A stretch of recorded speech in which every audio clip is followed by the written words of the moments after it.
এটা শুধুমাত্র আমাদের দুজনের জন্য দারুণ একটা ড্রিঙ্কস। একটা এনার্জি ড্রিঙ্ক বানাবো, আমি দুইজনের জন্য বানাচ্ছি, দুইজনের পরিমাণ দেখাচ্ছি। এটা নিলাম সুপার সাতু 1 চামচ, এটা হচ্ছে মাকা পাউডার 1 চামচ নিলাম, এই যে হলুদ বুস্টারের চামচ এর 1 চামচ দিয়ে দিলাম, হচ্ছে হনপ্রো মাত্র 1 চামচ, এটা হচ্ছে কোকো পাউডার 1 চামচ, পিঙ্ক সল্ট দিয়ে দেবো, একটু মধু আর 1 চামচ দিই, দিয়ে দিলাম হচ্ছে ঠান্ডা পানি, এটা হচ্ছে গরম পানি।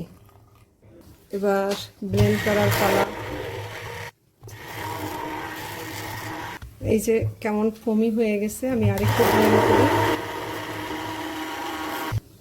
বাস হয়ে গেল শরবত, আমি ঢেলে দেখাচ্ছি।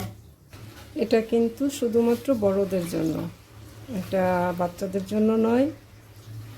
দারুণ একটা ড্রিঙ্কস, মাঝে মাঝে এরকম সুন্দর ড্রিঙ্কস কিন্তু উপভোগ করতে পারেন।